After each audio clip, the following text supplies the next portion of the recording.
In the fashionable Bangkok district of Thong Lo, a man is seeking a high-tech solution to an age-old problem. He is going bald.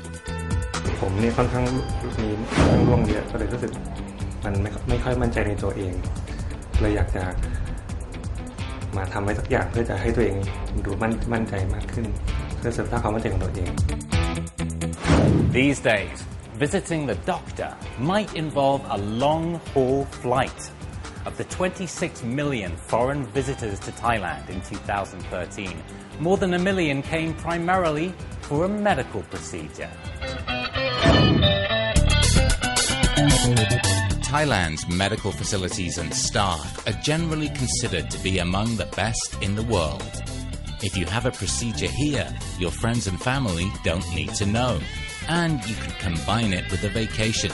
And of course, compared to countries like the US, Thailand is much, much cheaper for everything. Traditionally, you went to a doctor when something was wrong on the inside. Now, you may want to fix something on the outside. You may see a specialist because you want to look better, not feel better. And the line between a hospital and a spa is increasingly blurred. At the moment, I would say like skin tightening and lifting are pretty much Botox and fillers always like one of the top one that patients like they're flying in from somewhere and then they have it done. And also, of course, like the skin lifting technology, Thermage Altera is still like one of the most popular. At the Apex Profound Beauty Center, Dr. Nantapat Supapanachad is one of Southeast Asia's best-known cosmetic surgeons and a high-tech pioneer. When she performs hair transplants, she doesn't use the common strip harvesting method.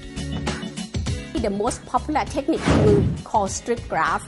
We will take out the strip from the back, we will cut the back here, and then take out the whole piece, and then after that we take it out and then slide it under the microscope into piece by piece.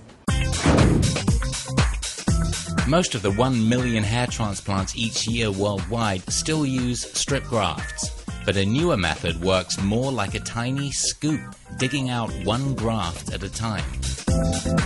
And then about 10 years ago, then we call FUE or follicular unit extraction, where we take out graft by graft, but we use a normal like almost like a handheld motorized machine, and then we take out graft by graft. The problem of the handheld is like it doesn't control anything. It's just like basically it's just like the pressure of the hand that's going in.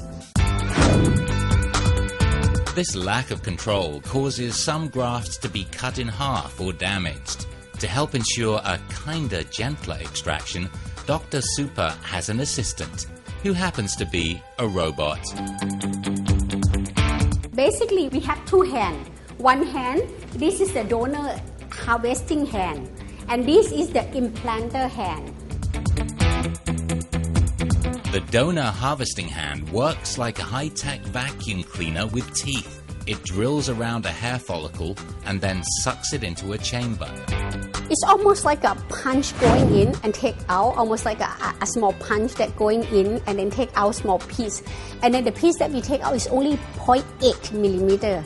And then you imagine if you have a scar, like a hole on your scalp, like 0.8 millimeter, it will heal in so fast.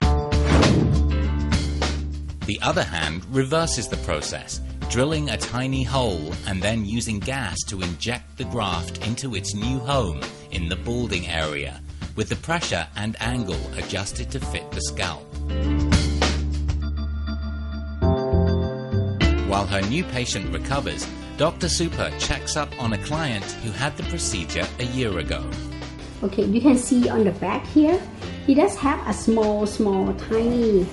For example, you can see the tiny scar. Like if you look closer, like for example, you can see small white ring here.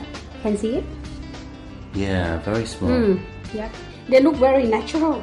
The directions of the hair. See, you're not even be able to tell too much, but you can see, like for example, the natural hair. You've seen RoboCop. This is a RoboMop. Kun Off, how was your robot hair transplant? The experience is very good. I like the result of robot hair transplant. A bit pain when inject numbing because this is latest technology and amazing because the good result.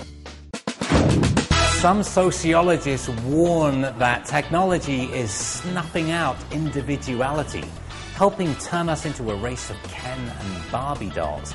Now, are robots helping turn us into robots? Dr. Supar doesn't see it that way. Personally, I prefer natural look. You just like make yourself like optimize the look that you have and then make it look younger. All the natural expression will be gone. All the natural movement of the skin will be gone when you do too much. So personally, I would say, like for example, keep the same look, change, correct some of the aging effect. Then I think pretty much okay already. It's a growing debate. When improving our appearance, how much is too much? And how effectively can we use technology to tinker with nature? Some experts argue hair transplantation is more of an art than a science, and robot hair transplants are no more effective than the old scalpel. Others say it's only a matter of time before robots become artists too. In fact, in the US, there's a new hair transplant robot called Artaz, and it runs the whole show. It's actually now live because the patient's seated in the chair. And this is the software user interface. It's getting started right now. It's beginning to harvest. We are beginning to harvest. I'm going to be changing a few things about my settings, just the diameters of the different harvested temps. What I just did is I increased the size, the harvest grid.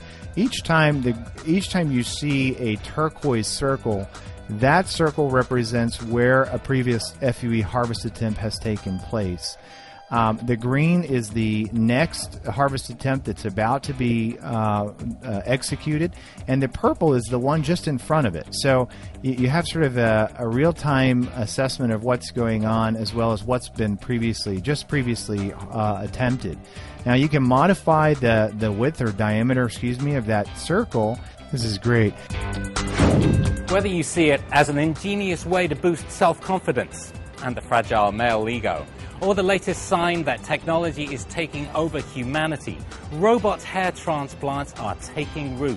Many more machine-driven makeovers are in the pipeline, and Thailand will grow as a hotspot for medical tourism, the land of sutures as well as the land of smiles.